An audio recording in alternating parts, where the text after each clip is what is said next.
Programme health conference. Kerala में corona संक्रमण तेजी से बढ़ रहा है। जैसे जैसे दूसरी लहर कमजोर हो रही है, वैसे वैसे तीसरी लहर की आहट जोर पकड़ रही है। सवाल यही है, क्या तीसरी लहर देश में दस्तक दे चुकी है? हेल्थ कॉन्फ्रेंस में आज हम बात करेंगे कोरोना की तीसरी लहर की आहट की। बच्चों पर कोरोना की तीसरी लहर का खतरा अधिक बताया जा रहा है और यही वजह है कि भारत में बच्चों के वैक्सीनेशन के लिए प्रयास तेज कर दिए गए हैं। अगर बात करें, सितंबर तक भारत में कोरोना की वैक्सीन आ सकती है और इसके ट्रायल तेजी से चल रहे हैं, लेकिन अन्य देशों में बच्चों पर तीसरी लहर का भयावह असर दिखाई दे रहा है। सवाल यही है कि क्या तीसरी लहर देश में दस्तक दे चुकी है? हेल्थ कॉन्फ्रेंस में आज हम बात करेंगे कोरोना की तीसरी लहर की आहट की, लेकिन उससे पहले कोरोना की तीसरी लहर को लेकर संभावित खतरे क्या हैं, देखिए खास रिपोर्ट। कहा है कि तीसरी लहर ने दस्तक दे दी है। जिस तरह से केरल में अचानक एक दिन में 22,000 से अधिक मामले सामने आए, वहीं अगर कानपुर की बात करें तो कल जो है 22 पॉजिटिव केस सामने आए। इसके अलावा महाराष्ट्र में भी लगातार आंकड़े कम होने का नाम नहीं ले रहे हैं और कहा जा रहा तीसरी लहर जो है बच्चों पे ज़्यादा खतरनाक होगी। इसी पर हम चर्चा करेंगे और हमारे से डॉक्टर्स भी जुड़ेंगे और आप हमें कॉल कर सकते हैं। लगातार नंबर जो है टीवी स्क्रीन पर फ्लैश हो रहे हैं, इस पर कॉल करके आप अपना सवाल और कुछ भी जानकारी आपको कोरोना से संबंधित या कोई और जानकारी लेनी है स्वास्थ्य से संबंधित, आप ले सकते हैं। सबसे पहले डॉक्टर नीरज, वरिष्ठ कार्डियोलॉजिस्ट हैं, हमारे साथ जुड़ गए हैं। सर, बहुत बहुत स्वागत है आपका।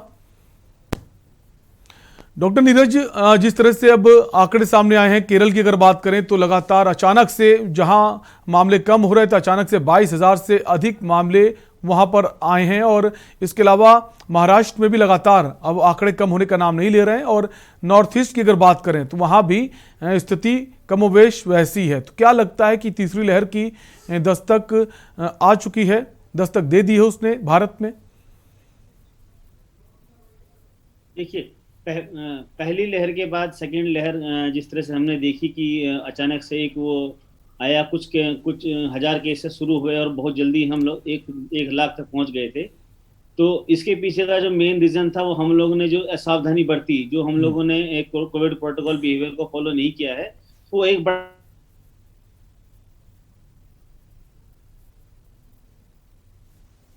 शायद डॉक्टर नीरज की आवाज़ हमारे तक नहीं पहुंच रही है। हम वापस कोशिश करेंगे डॉक्टर नीरज से जुड़ने की। तो आपको बता रहे हैं तीसरी लहर को लेकर जो स्थिति है वो थोड़ी सी फिर से खतरनाक होती नजर आ रही है। कोरोना के केसेस जो हैं भारत के कुछ राज्यों में निरंतर बने हुए हैं।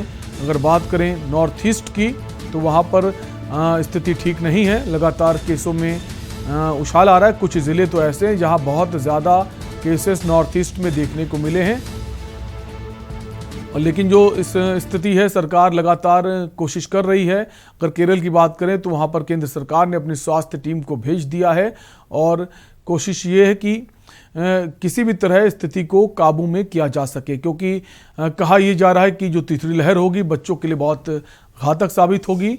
और खासकर अगर बात करें इंडोनेशिया की, तो इंडोनेशिया में पिछले एक हफ्ते में 100 से अधिक बच्चों की मौत हो गई कोरोना से और ज़्यादातर जो बच्चे हैं वो 5 साल से कम उम्र बताई जा रही उनकी। तो एक जहां ये कहा जा रहा था पहले कि कोरोना से बच्चे इन्फेक्टेड हुए थे फर्स्ट वेव में भी, सेकेंड वेव में भी, और लेकिन बच्चों के जो एंटीबॉडीज़ हैं वो बहुत स्ट्रांग होती हैं, बच्चों के लंग्स बहुत अनपोल्यूटेड होते हैं, तो बच्चों में बहुत ज़्यादा क्रिटिकल कंडीशंस देखने को नहीं मिली।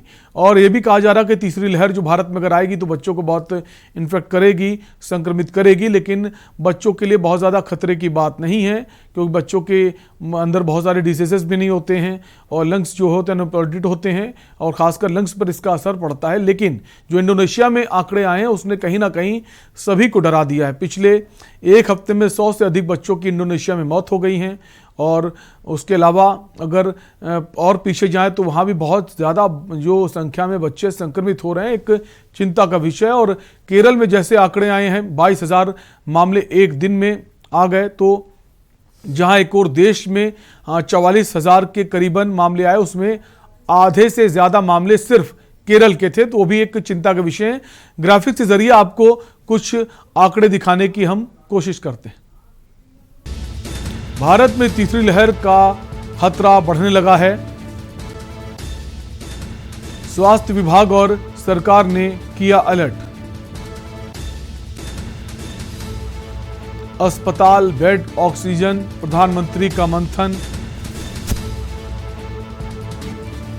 किलर कोरोना का फिर डर, आएगी तीसरी लहर।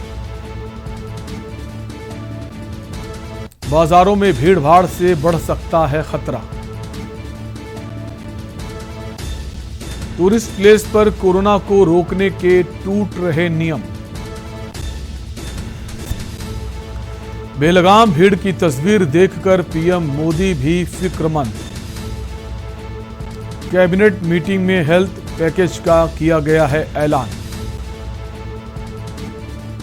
तीसरी लहर को आने से रोकने के लिए सरकार के प्रवेश जारी। भारत में तीसरी लहर का बढ़ने लगा है खतरा। स्वास्थ्य विभाग और सरकार ने किया अलर्ट। अस्पताल, बेड, ऑक्सीजन, प्रधानमंत्री का मंथन। किलर कोरोना का फिर डर, आएगी तीसरी लहर। बाजारों में भीड़ भाड़ से बढ़ सकता है खतरा। टूरिस्ट प्लेस पर कोरोना को रोकने के टूट रहे नियम। बेलगाम भीड़ की तस्वीर देखकर पीएम मोदी भी फिक्रमंद। कैबिनेट मीटिंग में हेल्थ पैकेज का किया गया है ऐलान। तीसरी लहर को आने से रोकने के लिए सरकार के प्रवेश जारी। भारत में तीसरी लहर का बढ़ने लगा है खतरा। स्वास्थ्य विभाग और सरकार ने किया अलर्ट। अस्पताल, बेड, ऑक्सीजन, प्रधानमंत्री का मंथन। किलर कोरोना का फिर डर, आएगी तीसरी लहर। बाजारों में भीड़ भाड़ से बढ़ सकता है खतरा।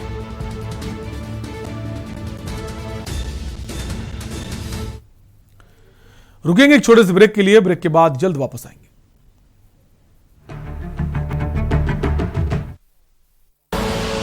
आप देख रहे हैं के न्यूज, खबरों का सारथी।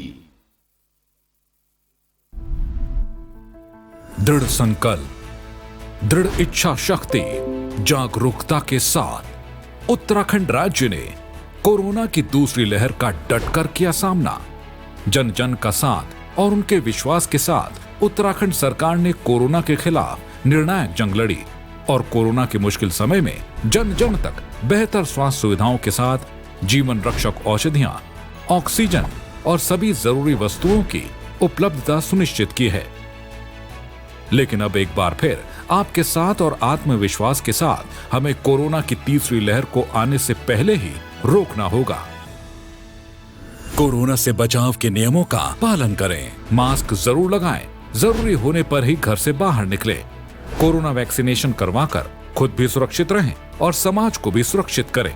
कोविड गाइडलाइंस का हर हाल में पालन करें। कोरोना संक्रमण के मामले भले ही कम हुए हैं, लेकिन हमें अब भी सावधान रहना है। विशेषज्ञों ने आशंका जताई है कि कोविड-19 की तीसरी लहर में हमारे बच्चे अधिक प्रभावित हो सकते हैं। उत्तराखंड सरकार द्वारा बच्चों के स्वास्थ्य एवं पोषण हेतु आवश्यक कदम उठाए जा रहे हैं। हमारी सावधानी ही कोरोना को हरा सकती है। कोरोना की तीसरी लहर की रोकथाम हम सबकी है जिम्मेदारी। जागरूक और जिम्मेदार नागरिक बन कोरोना के खिलाफ लड़े जंग। सूचना एवं लोक संपर्क विभाग उत्तराखंड द्वारा जनहित में जारी। आप देख रहे हैं के न्यूज, खबरों का सारथी। ब्रेक के बाद एक बार फिर आपका स्वागत है। आप देख रहे हैं हेल्थ कॉन्फ्रेंस, जहां हम बात कर रहे हैं तीसरी लहर की आहट की, क्योंकि जिस तरह से देश के कुछ हिस्सों में मामले बढ़ रहे हैं और लगातार बने हुए हैं, उसको लेकर अंदेशा जताया जा रहा है कि तीसरी लहर आ चुकी है। इसी पर हम बात करें। हमारे साथ डॉक्टर नीरज हैं, वरिष्ठ कार्डियोलॉजिस्ट हैं। डॉक्टर नीरज, ब्रेक से पहले आप अपनी बात पूरी नहीं कर पाए थे। आपसे जानने की कोशिश है कि जिस तरह से मामले अचानक से केरल में बढ़े हैं और महाराष्ट्र में मामले अभी बने हुए हैं, क्या हम ये माने कि तीसरी लहर का अंदेशा है? जी बिल्कुल, ये इसमें कोई संदेह नहीं करना चाहिए कि हमको जो हमारी दूसरी लहर थी उससे में सबक लेना पड़ेगा। दूसरी लहर भी लगभग इसी तरह से स्टार्ट हुई थी कि जो महाराष्ट्र और दिल्ली से केस शुरू हुए थे वो बहुत जल्दी ही पूरे हिंदुस्तान भर में फैल गए थे और कुछ ही हफ्तों में हम लोगों ने 1 लाख का आंकड़ा कर लिया था। अभी भी ऐसे देखा जा रहा है, एक स्टेट जो आज की टैली में अगर आज का जिक्र करते हैं, पूरे हिंदुस्तान में कुछ 43,000 केस आए हैं, उसमें से अकेले 22,000 केवल एक स्टेट केरल से हैं और 6,500 से कुछ ज्यादा केसेस जो है वो महाराष्ट्र से हैं।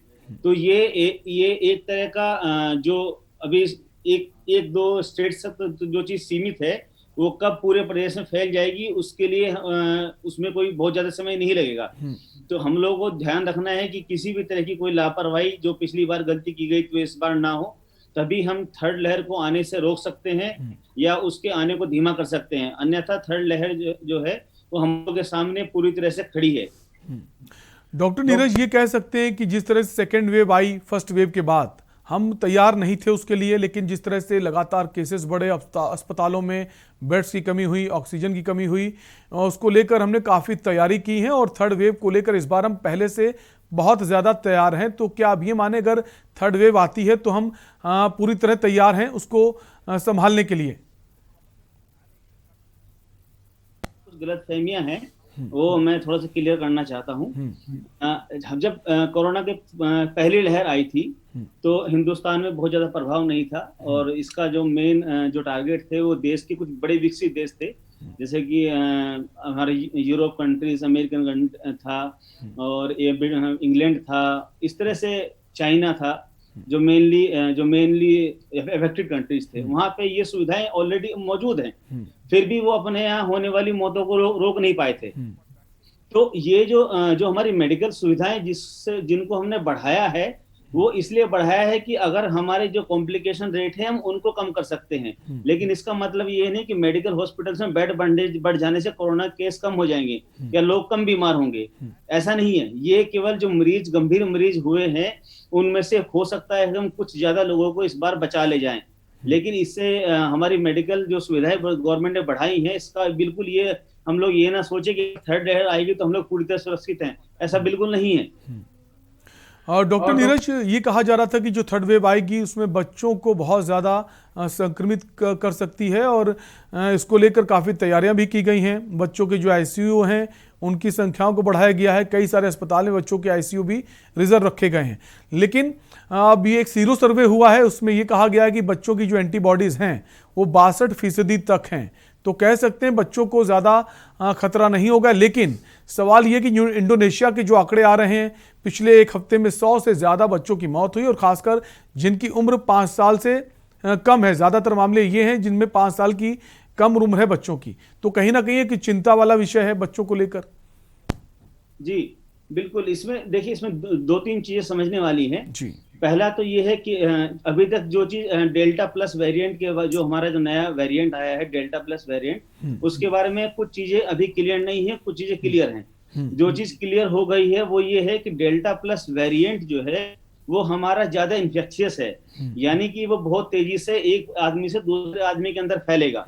दूसरी चीज जो अभी तक क्लियर हो पाई है वो ये है कि जो डेल्टा प्लस वेरिएंट है वो हमारे लंग्स में बहुत जल्दी पहुंचेगा और जल्दी वहां पे डैमेज कर देगा। तो 2 चीज तो क्लियर है। तीसरी चीज जो की चीज क्लियर इसमें नहीं है वो ये है कि क्या इससे हमारी डेथ ज्यादा होंगी या इससे हमारे मरीज जो है वो गंभीर ज्यादा होंगे, वो अभी क्लियर नहीं है, पहली चीज। दूसरी चीज, डेल्टा प्लस वेरिएंट के बारे में जो आपने सवाल किया है कि बच्चों में एंटीबॉडी 62% तक मिली है, तो उसमें आप ये चीज समझ लीजिए कि जो हमारा डेल्टा प्लस वेरिएंट है, अभी तक के डाटा कहते हैं कि जितने भी लोगों को इसने संक्रमित किया है उसमें 43% लोग वो थे जिनमें की एंटीबॉडी ऑलरेडी प्रेजेंट थी, यानी कि या तो वो पार्शियली या फुली वैक्सीनेटेड थे या उनमें उन लोगों को पहले कोविड इन्फेक्शन हो चुका है।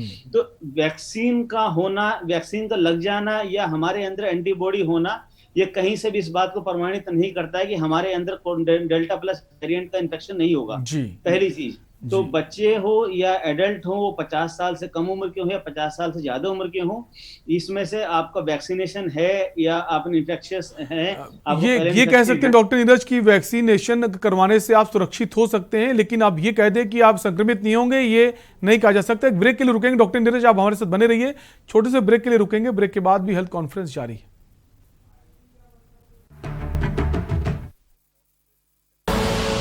आप देख रहे हैं के न्यूज, खबरों का सारथी। अगर कोरोना महामारी के चलते आपके या आपके किसी जान पहचान के परिवार में कोरोना से मृत्यु हुई है तो आप हिम्मत न हारें। दिल्ली सरकार आपके साथ खड़ी है। कोविड से अपनों को खोने वाले परिवारों के लिए दिल्ली सरकार ने मुख्यमंत्री कोविड-19 परिवार आर्थिक सहायता योजना शुरू की है। इससे आप 2 तरह से सहायता प्राप्त कर सकते हैं। मासिक आर्थिक सहायता, कोविड से जिन्होंने अपने परिवारों में कमाने वालों को खोया है उन्हें हर महीने 2,500 रुपए की आर्थिक सहायता दी जाएगी। एक मुश्त सहायता, कोविड में अगर आपके परिवार में किसी की भी मृत्यु हुई है तो आप 50,000 रुपए की एक मुश्त अनुग्रह सहायता राशि पा सकते हैं। विस्तृत जानकारी और आवेदन के लिए आप e-district.delhigovernment.nic.in पर लॉगिन करें। दिल्ली सरकार है आपके साथ।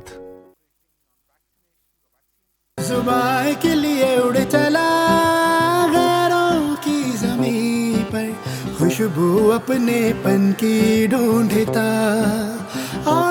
दूर कितना भी जा, इस जुबान से दूर ना जा पाओगे।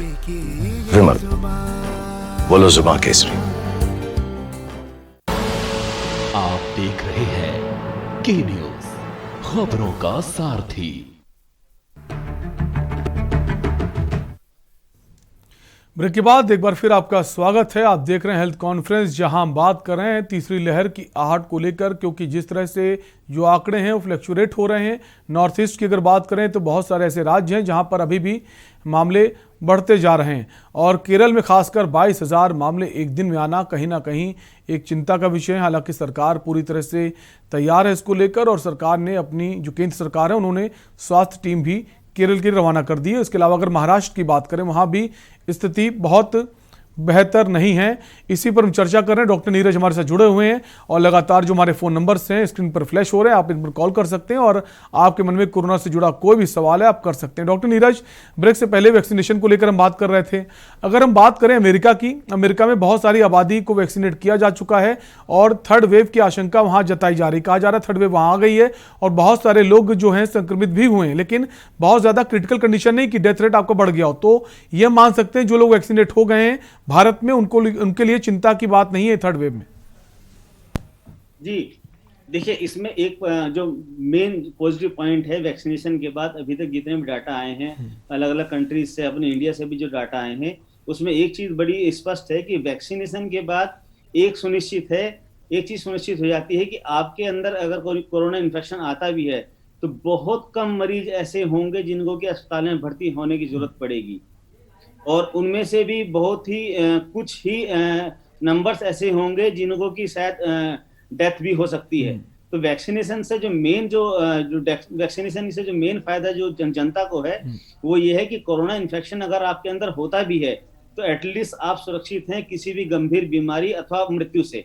तो वैक्सीनेशन इसलिए जरूरी है। और अमेरिका में जैसे आपने बात की है, वहां पे भी ये चीज बड़ी स्पष्ट है। अभी जो रिसेंट केसेस जो वहां पे आ रहे हैं उसमें से 97% केसेस वो लोग हैं जो कि अनवैक्सीनेटेड हैं। केवल 3% पॉपुलेशन जो पहले से वैक्सीनेटेड है उसमें री इन्फेक्शन हो रहा है या उसमें दोबारा इन्फेक्शन हो रहा है। तो ये एक बहुत बड़ा आंकड़ा है ये समझाने के लिए कि वैक्सीन कितनी जरूरी है हम लोगों के लिए और हमारी जान बचाने के लिए। डॉक्टर नीरज, ये कहा जा रहा है कि बच्चों की वैक्सीन भी अब जल्द ही आ सकती है, कहा जा रहा है सितंबर तक की वैक्सीन आ जाएगी। इसको लेकर क्या जानकारी आपके पास? जी अभी कल या परसों खबर आई थी कि बहुत जल्द एम्स में बच्चों का वैक्सीनेशन स्टार्ट होने वाला है। तो ये एक बहुत ही अच्छी खबर है, और जो हमारे ट्रायल्स हैं उसके रिजल्ट भी बहुत जल्दी पब्लिश कर दिए जाएंगे, सार्वजनिक कर दिए जाएंगे जो बच्चों में वैक्सीनेशन के ट्रायल चल रहे हैं। और शायद 1 या 2 हफ्ते में एम्स भी अपना वैक्सीनेशन शेड्यूल निकाल देगा बच्चों के लिए। अच्छी बात है कि जो बड़ा एक गैप है जो हमारे जो भी थर्ड वेव इसके लिए बोला गया है, थर्ड वेव को अगर हमको रोकना है तो हमारी हर्ड इम्यूनिटी अराउंड 90% होनी चाहिए। तो 90% वैक्सीनेशन अचीव करने के लिए बच्चों को उसमें शामिल करना बहुत जरूरी है। तो जैसे ही बच्चे इस वैक्सीनेशन प्रोग्राम में शामिल हो जाएंगे, हम लोग 90% के टारगेट को पालेंगे और उसके बाद हर्ड इम्यूनिटी इतनी हो जाएगी कि कोरोना वायरस जो आने वाले स्टेज है वो शायद बहुत ज्यादा हिंदुस्तान को परेशान ना कर सके। जी डॉक्टर नीरज, एक सवाल ये भी है कि जब सेकेंड वेव में हमने देखा था, जो हार्ट के पेशेंट्स नहीं भी थे उनको भी कोरोना ने बहुत इन्फेक्ट किया और बहुत लोगों को कार्डियक अरेस्ट भी आया।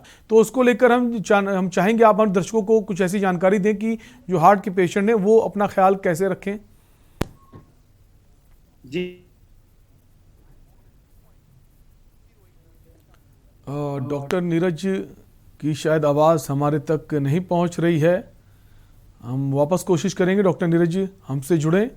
तो लगातार हेल्थ कॉन्फ्रेंस में बात कर रहे हैं कि जिस तरह से देश के कई राज्यों में मामले अचानक से बढ़े हैं, उसको लेकर एक डर जो है सता रहा है लोगों के बीच कि तीसरी लहर आ गई है या उसने दस्तक दे दी है। इसको लेकर एक डर की स्थिति बनी हुई है और इसी पर हम चर्चा कर रहे हैं। डॉक्टर नीरज, आपका बहुत बहुत शुक्रिया, आप हमसे जुड़े, तमाम सारी जानकारी दी। तो हेल्थ कॉन्फ्रेंस में हम बात कर रहे थे कोरोना की तीसरी लहर की आहट को लेकर, जिस तरह से मामले लगातार कई राज्यों में बढ़ रहे हैं। हालांकि इसको लेकर सरकार सतर्क है, पूरी तैयारी कर रही। फिलहाल इस चर्चा में इतना ही। देखते रहिए के न्यूज़ इंडिया। नमस्कार।